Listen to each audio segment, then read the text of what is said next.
Carthage, a land of opportunity founded more than 2,000 years ago. Driven by wealth, power, and ambition, these pioneers built an empire that dominated the Mediterranean world for over 600 years. By developing some of the ancient world's most groundbreaking technology, both at home and in the far reaches of the known world. The centerpiece, a massive harbor that held hundreds of warships, the vanguard of antiquity's most formidable navy. These ships are coming up fast. People see them coming. Carthage is here. But storm clouds were gathering on the horizon. Carthage finally had an enemy that could match it blow for blow. A superpower like the world had never seen, Rome. The Romans saw Carthage as a spear pointed at the very heart of Rome. In this to-the-death struggle, only one could emerge victorious. The other would be reduced to rubble.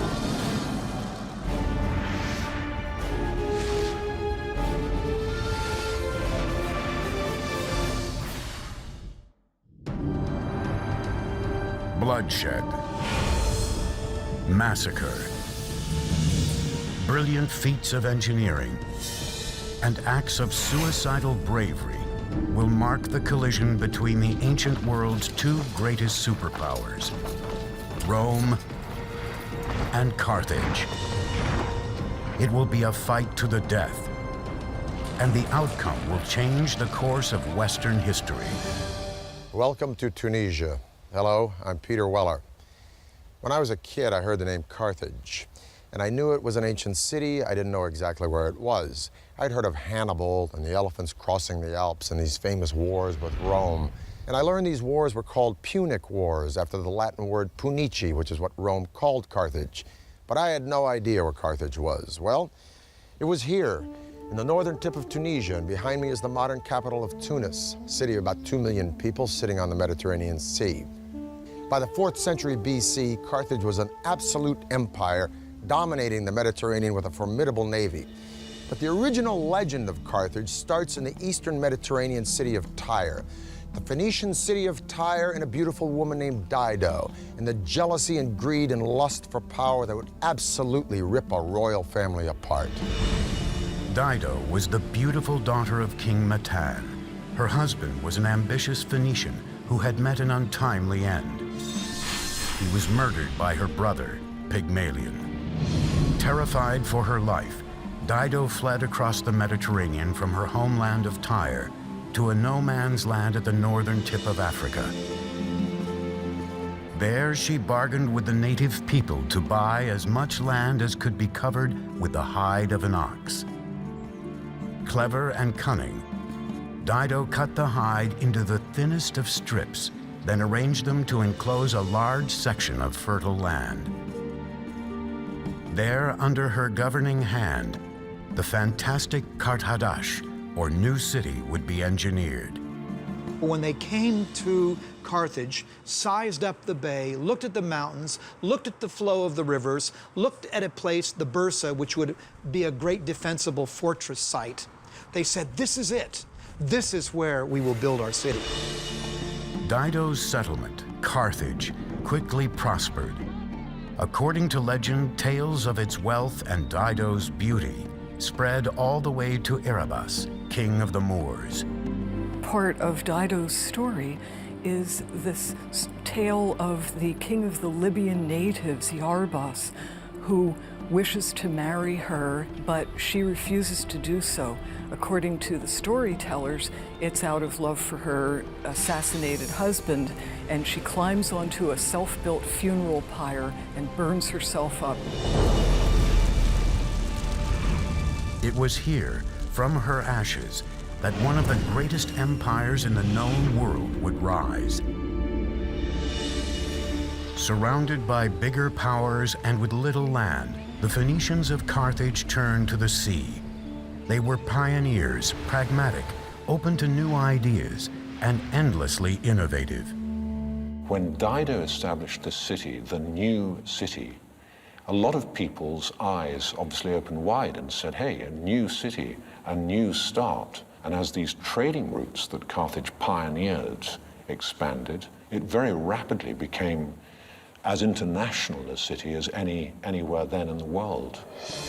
Over the next 200 years, Carthage evolves into a major Mediterranean power, establishing colonies in Corsica, Ibiza, and North Africa. By around 700s, maybe 650 BC, Carthage is a force to be reckoned with. Everybody's heard of it. Nobody messes with it. It's a very important city. Through expansive trade networks, by the 7th century BC, Carthage's new territories were generating a massive treasure chest, and its population reached 300,000, making it one of the biggest cities in the world. To some extent, you could compare it to a Manhattan. This is a huge population living in a relatively small area. So this is an important commercial and cultural hub, not only for North Africa, but also for the entire Western Mediterranean world. Before the Carthaginians' grand engineering feats had been launched in the name of the gods, Carthage's focus was closer to home. Like America 2,500 years later, the wealth of Carthage drew legions of people looking to make their fortune. Soon the city's architects and engineers had to find a way to house them all, a challenge that would lead to the most remarkable urban building boom in antiquity. There was something very important to the Carthaginian spirit, to its psyche, about staying within the walls of Carthage. So the pressure to design buildings that would accommodate people who wanted to live within the city was very strong. The Carthaginians would be the first on a massive level to turn the city's sky into private property by building apartments. These were as high as 6 stories, very densely populated. Why? Because people wanted to come to Carthage. It was a successful, happening place. If you wanted to get on in life, you wanted to come to Carthage. To build a city for the ages, first they would need materials with which to build it. The answer was located at El Hawariya on Tunis Bay. There in these remote quarries was a seemingly endless supply of limestone that was both easy to work with and quick to put up. Limestone is the perfect choice for building. And there were limestone depositions geologically in that area, in that basin, very close at hand. Archaeologists speculate that, like the Egyptians before them, the Carthaginians cut each block of stone using the simplest of means: water and wood. After they've chiseled a dotted line channel along the face of a rock, they take a wooden wedge, stick it in there, if it's deep enough, and then wet the wood. And what will happen naturally is the wood will expand with the water, and then it'll naturally crack the stone. The increased pressure from the expanding wood caused the stone to crack in almost perfect lines. From there, workers separated each block using crowbars and other tools.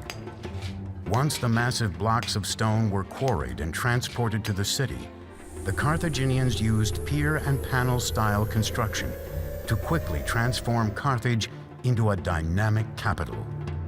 It's very clear that by using stone in the first place, they weren't ready to pick up and go elsewhere. They were looking down the long term. For each metropolis to survive, it needs a constant source of running water. Carthage was no different, so the ancient city engineers turned to cisterns like this. Each cistern was made of a double layer of eggshell, ash, and clay, made the cistern absolutely watertight.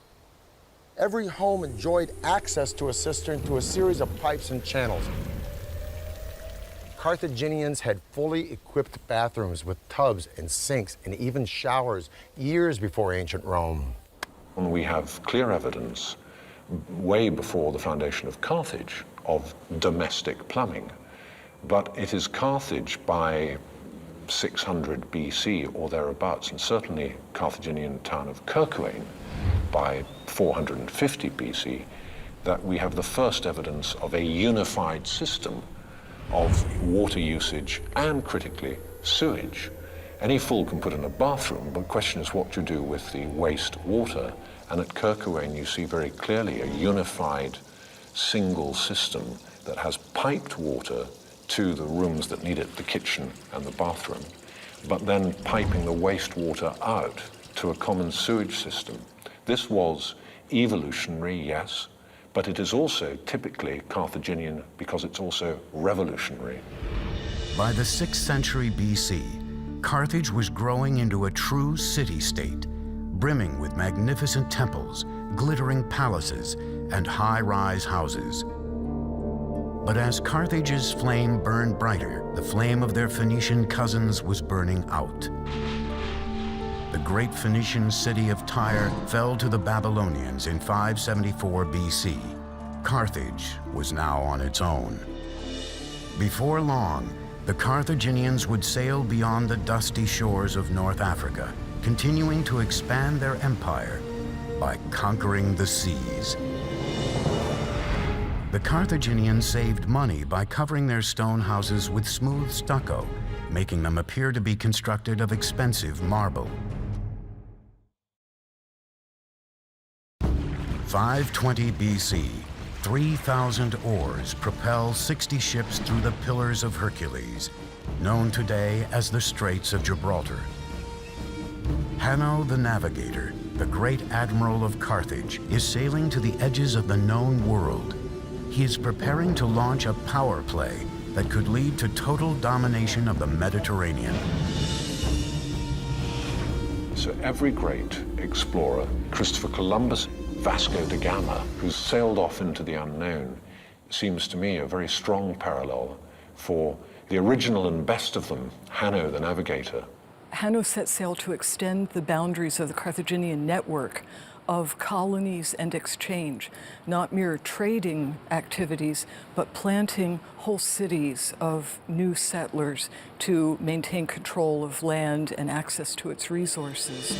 Carthage's technical prowess on the seas has brought it power and wealth. By the 6th century BC, the islands of Corsica, Sardinia, and the Balearic Islands are now under its control. The hub of its power flows from a marvel of engineering, the harbor of Carthage. This is the absolute pinnacle of Carthaginian engineering. Although records are shaky, archaeologists believe it may have been constructed as early as the days of Hanno. But at the height of her power, in the 2nd century BC, the harbor of Carthage was transformed, technologically superior to any maritime facility in the world, and the very lifeblood of Carthage. It was part of Carthage, it was the heart of Carthage, it was the lungs of Carthage, it was everything to Carthage, both naval and commercial. The harbor had a common entrance from the sea that was 70 feet wide, which could be closed with iron chains. Inside its gates were 2 separate marinas, the first for the traders and merchant vessels. The mercantile harbor, the commercial harbor, was organized with conventional wharves to make as easy as possible the loading and unloading of goods. So in Carthage, readily one can imagine in, say, 400 BC, you would see all the goods there were in the then known world being bought, being brought, being sold in Carthage. The second, a circular harbor, was designed for military use. A series of 30 docks were arranged symmetrically. Another 140 additional berths radiated out on the perimeter of the circular port, allowing the entire harbor to hold 220 boats. Today, a lone dry dock has been excavated, a reminder of the strength the harbor once commanded. This is all that's left of the Kothon, or military harbor of ancient Carthage. A kothon was an interior port carved out of the land as opposed to an exterior port attached to the seaside. Now, with all these beautiful villas around here, it's kind of hard to imagine that this harbor was the launch point for the wealth and power of ancient Carthage. Now, the nerve center for this maritime hub was that circular island out there where there were 40 or 50 slots for boat dry dock. And on top of that island was a big tower where trumpeters would blare signals, and heralds would deliver orders, and admirals would oversee operations like observing what ships were coming in from sea, be they friend or foe, while at the same time those ships couldn't very well observe what was going on in this port. Nobody has anything approaching this potency, this power, let alone this navigation and seafaring skill. So when the barriers are taken off the channel and shoof, within, they're scrambled, as they did in World War II with aeroplanes. These ships are coming out fast down this channel and shoof, out into the Mediterranean. People see them coming.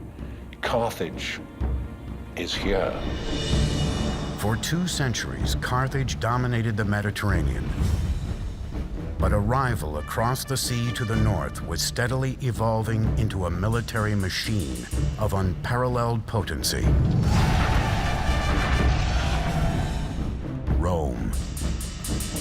These 2 superpowers would soon find themselves in conflict over the jewel of the Mediterranean, Sicily. Carthage was built to trade, and Sicily was critical to that trading. Why? Because it's right bang slap in the middle of the most important shipping lane in the world. Whoever controls Sicily controls these vital trade routes. The Romans saw the enormous riches that Carthage could command, and it started to just elbow into them. And the Carthaginians nudge back and say, hang on, we were there first. Please, as it were, get your tanks off my lawn. Both Rome and Carthage now had settlements on Sicily. This tension would trigger a series of wars that would rock the ancient world. The Romans saw Carthage as a spear pointed at the very heart of Rome and at their own burgeoning trade empire. So, of course, they felt they had to eliminate it. They would come to be known as the Punic Wars, named after the Roman word for the Phoenicians. The outcome would change the course of world history, and Carthage would be led by one of the greatest military geniuses of all time. Some historians believe the sailors of Carthage were the first to sail to the Americas, nearly 1,500 years before Christopher Columbus. At the beginning of the 3rd century BC, the Republic of Rome is called down into southern Italy by a Greek town to help that town against pirates. Now, it's not long after that the 2 Sicilian cities get at it. One of them, Messina, originally asked Carthage for help, but then they go, nah, let's ask Rome, because they're closer, probably a better deal. Syracuse fights Messina and Rome 1 battle, quits, gives up, turns himself over to Rome, and Rome, in the span of decades, has all of southern Italy and eastern Sicily. This really POs Carthage, and thus begins the First Punic War. And the outcome of this war will not only decide who owns Sicily, but who's going to be ruler of the entire southern Mediterranean Sea. 264 BC, Rome and Carthage begin the First Punic War. 17 years later, the 2 sides are still deadlocked in a bloody slugfest. The stalemate appears to be broken only when a fierce and charismatic military commander named Hamilcar Barca takes control of the Carthaginian forces. Hamilcar was the first great general of the Carthaginian Empire. He's the man with charisma. He's the man who knows how to get the job done, how to save their coals from the fire. Between 247 and 242 BC, this fiery military tactician, Hamilcar Barca, sweeps into Sicily. He's dynamic, he's powerful, and he's absolutely ruthless. But what gives Hamilcar his real confidence is that at his back, he has a new sleek form of warship called the quinquereme, quin meaning 5 banks of rowers. The quinquereme isn't really developed by the Carthaginians, it's developed by the Greeks. But what the Carthaginians do is make this sea-going battering ram huge. In that period of the Punic Wars, wow, they were the feat of shipbuilding and engineering. Quinquereme apparently had 5 banks of oars. Now, there's been some debate exactly how that worked, but it is believed that there were 3 levels with 5 guys, 2 on the top 2 levels, each with an oar, and then 1 guy at the bottom. Whatever the case, it was a bigger, larger version of the trireme. However, even though it's a bigger version, the tactics involved in naval warfare are exactly the same. The main purpose of these ships is to ram the enemy ship. That's what they were engineered for. Outfitted with a bronze-covered ram, they were designed for speed and maneuverability. These were very, very, very quick. Trying to catch a Carthaginian warship was trying to hit Muhammad Ali in his prime as a boxer. A standard quinquereme was roughly 120 feet long, 9 to 16 feet wide, and could hold up to 420 sailors. Fully manned and loaded, a quinquereme weighed more than 100 tons. On open water, these megaships were killing machines. And this thing is just coming straight at you at a speed you've never dreamt of as possible, and bang! The whole of your boat shakes, your ship shakes, and you start to sink. Compare that with the trireme, where often the model was probably much more to engage with the enemy ship and have land fight at sea.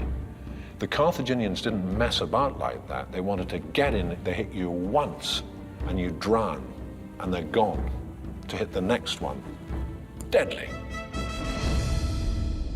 Now, the genius of the Carthaginians was in figuring out how to mass produce these ships. They took sort of prefabricated parts and put them all together on an assembly line.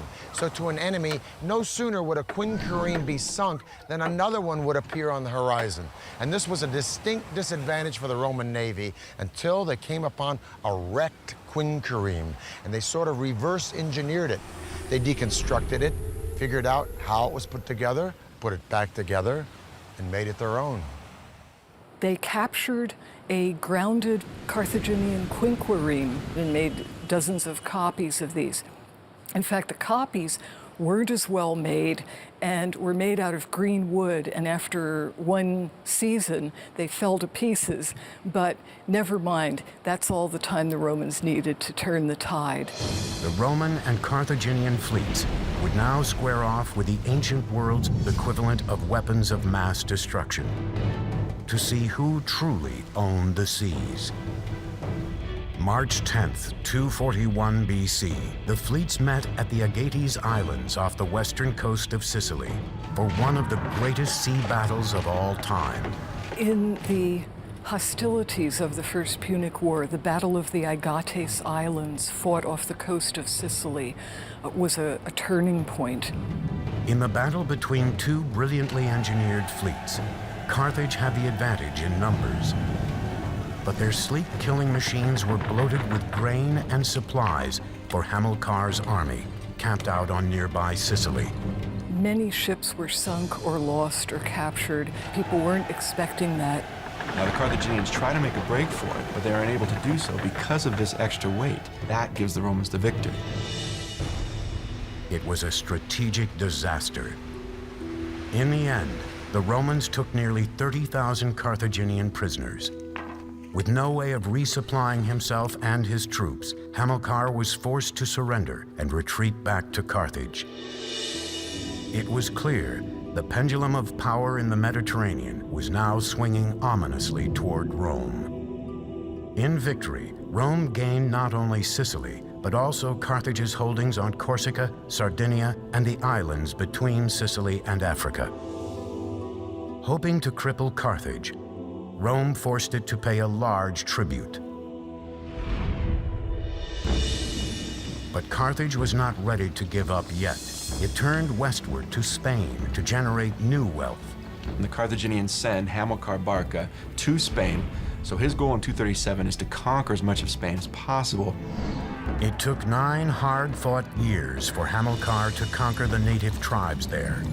When he finally did, all of the land south of the Ebro River becomes part of the Carthaginian Empire. But Hamilcar paid for that conquest with his life. In 228 BC, he was killed in battle with a rebelling native tribe. Hamilcar's death in Spain was a great blow to Carthage, but it was by no means the end of Carthage. In fact, it opened the way for a whole new initiative. Legend has it that Hamilcar's 9-year-old son begged to watch his father lead Carthage into battle with Spain, and the father agreed on one condition, that the son would promise eternal hatred of Rome and commitment to that republic's defeat. And it was thus the son, named Hannibal, became the instrument of his father's revenge. And this was the first step on a path that would transform Hannibal into the most devastating foe that the Republic of Rome would ever face. In 1969, archaeologists discovered a sunken Punic warship with cannabis on board. It's thought the herb was brewed into a tea to calm rowers' nerves. 211 BC, a specter is haunting the Republic of Rome. Outside her walls, with an army poised to strike, is the man Romans fear and loathe above all, Hannibal, the great general of Carthage. Brilliant, brutal, sophisticated, he is Rome's worst nightmare. As if by magic, Hannibal has penetrated Rome's defenses. But the magic is actually Hannibal's strategic genius, and the use he makes of one of the world's greatest engineering corps. There's no doubt in my mind that Hannibal wasn't one of the greatest generals in history. I think demonstrably he is the greatest general in history. Hannibal's genius is born of a near religious zeal to destroy Rome, handed down to him by his father. In 221 BC, he was given the tools to do it. At the age of 26, he took command of the Carthaginian army. Hannibal was certainly Hamilcar's son. He was a crafty politician, a brilliant strategist and military man, but his real genius was in knowing when to use all of the great engineering developments that Carthage had at its disposal. As a commander of ironclad courage, he would launch one of the most stunning campaigns of aggression the world had ever seen. Rome had gained control of the Mediterranean, meaning Hannibal could not reach his enemy by sea. Driven to fulfill the vow he had made to his father to destroy Rome, Hannibal set out to do the impossible. He'd march over land, across the Alps, to the heart of the Roman Empire. Now, Hannibal knows he's greatly outnumbered. He knows he has a relatively small army in comparison to the Romans, but he does come up with a strategy which he believes will bring him victory. And what he has to do is take his army to Italy itself and attack the Romans on their home field. Hannibal set off in 218 BC with an army of 90,000 men, 12,000 horses, and 37 elephants acquired from African neighbors to the south. Elephants have been used in battle for centuries before this. They could be the turning point in a battle because the cavalry of the enemy could not withstand elephants. Therefore, Hannibal believes it's worth it to try to get these elephants to Italy. By October, they'd traveled more than 600 miles and came face to face with their first major obstacle, the raging Rhone River in France. Even at its narrowest, shallowest time of the year, the Rhone River is still going to be somewhere between 100 to 150 to 200 meters wide. It's going to be daunting to all of Hannibal's field engineers. On the other side, a large number of Gauls were waiting to do battle. But the wall of water was a potentially deadly obstacle that had to be vanquished first. Hannibal's builders would have to conquer Mother Nature. Not only are the engineering feats daunting, but you also have crowds of insubordinate and hostile tribes waiting on the other side of the river. The solution would be one of Carthage's most spectacular feats of engineering. A series of giant rafts large enough to shuttle animals and supplies across the river in record time. These rafts were about 200 feet long and 50 feet wide. Now that means that you can't just use one single tree trunk. You have to also put multiple trees together and then lash those together too. This requires more than a Boy Scout knowledge of knots. With speed and efficiency, Hannibal's soldiers harvested massive conifers from the surrounding forests and connected the trees together with rope. One thing his engineers had to account for was the psyche of the elephants. So once the logs were bound together, the barges were piled high with a layer of sticks and a layer of earth so that the elephants would think they were on solid ground. When all was ready, Hannibal gave the signal to release the barges. The Gauls, startled by his boldness, were mystified when they saw the Carthaginian general leading his troops, cavalry, and elephants en masse across the turbulent Rhone.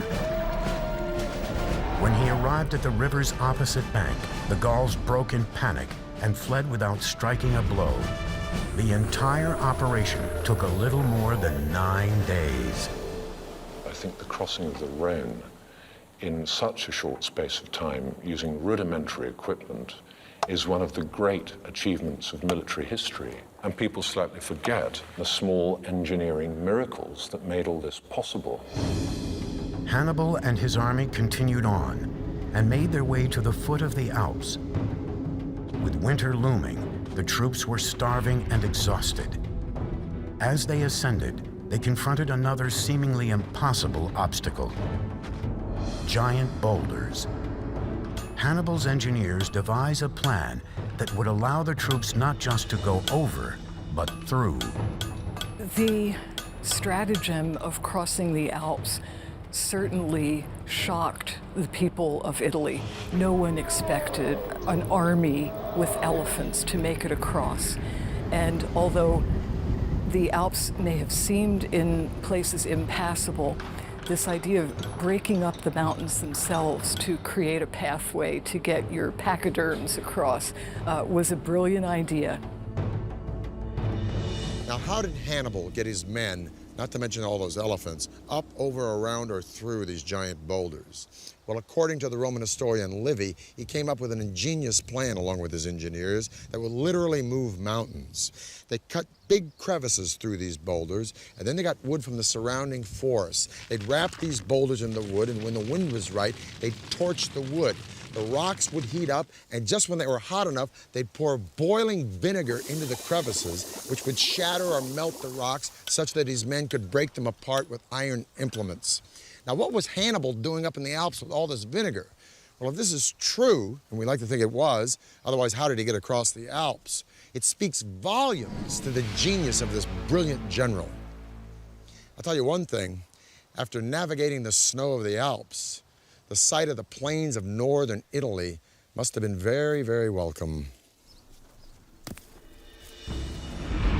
On August 2nd, 216 BC, near Cannae in southern Italy, Hannibal faced off against Roman forces under the command of Terentius Varro in a decisive conflict that would seal the fate of these two empires. As dawn breaks, Hannibal draws up a force of 50,000 men, newly strengthened with the help of hired mercenaries, against Varro's nearly 90,000 Romans. Varro decided to try and crush his opponent, sending a massive force to attack Hannibal's center. This would prove to be a fatal mistake.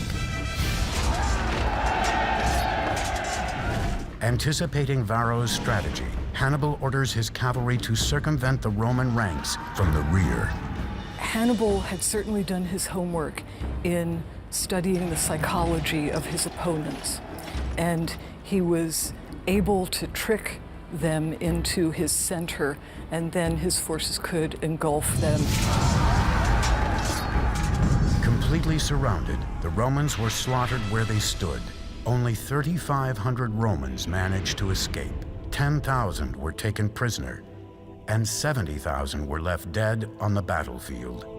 At the Battle of Cannae, the single greatest defeat ever inflicted on a Roman army throughout its entire history. And of course, we have to go to World War I to find a scale of slaughter as big. Cannae was a masterpiece of military strategy, but Hannibal was unable to capitalize on his string of victories. He fought on for another 13 years, mounting siege after siege on Rome and its surrounding cities. But ultimate victory remained elusive. He could defeat them in the field, but he lacked the proper weapons to take on the Roman capital. In 204 BC, Rome went on the offensive and launched an attack on Carthage. Hannibal finally returned home to muster its defense. In 204 BC, Scipio Africanus, who had already beaten the Carthaginians in Spain, convinced Rome to let him go around Hannibal altogether and attack Carthage directly. Hannibal was recalled to his city to defend it. Now, these two heavyweights met and spoke. We have no idea what they said to one another. It's lost to history. In 202 BC, they met again at the Battle of Zama. And Hannibal was defeated, and he was forced to surrender to an enemy that he'd spent his entire life trying to destroy. He would not fulfill his father's wishes. He was exiled from Carthage, and years later, near present-day Turkey, he committed suicide. Carthage's defeat at the end of the Second Punic War forces the empire to submit yet again to Roman terms. They are forced to surrender in 202 BC. The Romans again impose very harsh peace terms on the Carthaginians, meaning, first of all, they must again pay an indemnity, a tax to the Romans. Also, the Carthaginians lose their overseas territories, meaning their territory is now confined to areas just around Carthage itself. One last very important part of this treaty was that Carthage could not fight a war, any war, even a defensive war, without Rome's okay. With Carthage stripped of its military might, the field was now open for the Roman army to begin its unstoppable conquest of the ancient world. And their first major target would be the wounded city of Carthage. All that stood in the way was the ancient world's strongest fortifications. Hannibal ad portas, which translates to Hannibal is at the gates, was often used after the Second Punic War to scare children to bed. 150 BC. Marcus Porcius Cato, a Roman orator and the great-grandfather of Julius Caesar's famous enemy, walks the halls of the Roman Senate, but he is oblivious to his surroundings. For him, there is only one thing on his mind: Carthage. Cato was only too well aware of the strategic position of Carthage.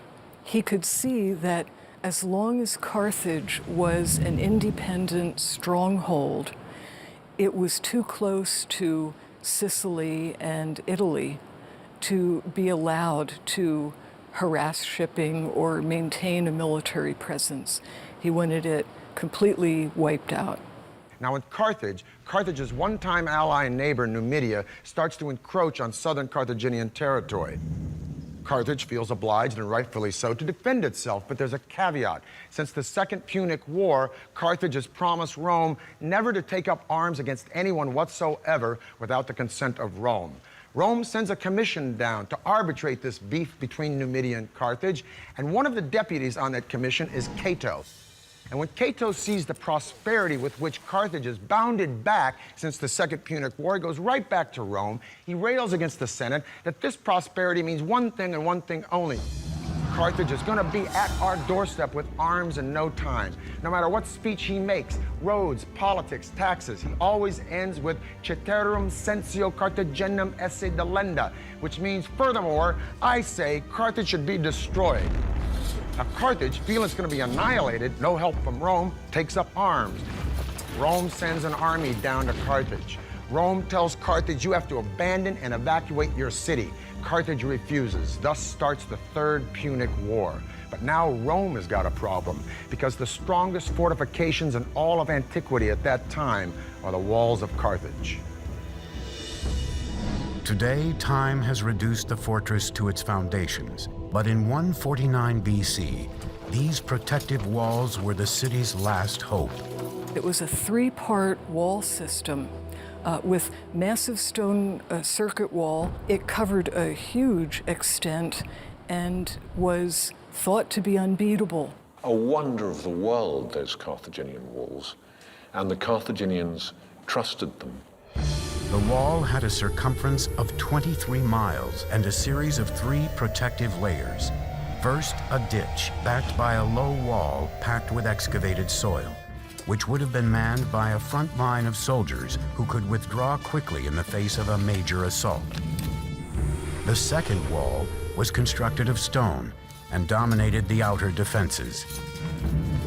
Behind this second wall stood an even more impenetrable third wall, 45 feet in height and at least 30 feet wide. 15 towers were spaced at 200-yard intervals where watchmen stood guard.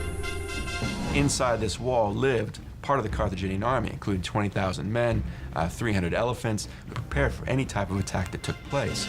The wall system surrounding Carthage made it the best fortified city in all of the Mediterranean, if not the world. And against the Romans, it would face its ultimate test, led by the fabled Carthaginian general, Hasdrubal. The Carthaginian commander who would lead the Carthaginians during the Third Punic War was Hasdrubal. He is the one responsible for retaliating against the Numidians, and he is the guy who's going to be leading the main resistance. As the Roman legions descended on the city, the Carthaginians hurriedly scrambled to build a new defensive force. The women gave their hair up. They cut their hair so that they could make rope to fire the catapults. They emptied the prisons. The old men volunteered. People who hadn't been blacksmiths for 20 years said, "I'll try again," and they rearmed themselves in an explosion of intent and determination that we really have to go to the siege by the Germans of Stalingrad to see again. In 2 months of frenzied work, they produced 6,000 shields, 18,000 swords, 30,000 spears, 120 ships, and 60,000 catapult missiles. Despite the arsenal Carthage had assembled, Rome had sent an overwhelming force. The city was alone, facing its own destruction. There was no area left alone without Rome or Roman allies, with none of the colonies in a position to stand up to Rome. Carthage was left on her own. The city hunkered down behind its immense fortifications, hoping against all odds that their walls would repel the impending Roman invasion. Carthage held off the Roman attack for 3 years. And even in the last days after the Romans broke through the walls, it took 7 days before they could get to the top of the citadel, of moving through town like a juggernaut. The Roman siege squeezed the life out of the city from the outside. And eventually, although the immense land wall was never breached, the Romans managed to scale those at sea. Inside the city, the fighting continued street by street.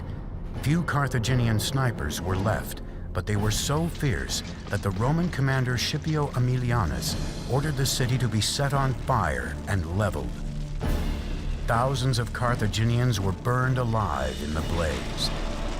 It was a firestorm. It must have been hellish for the residents, people fleeing.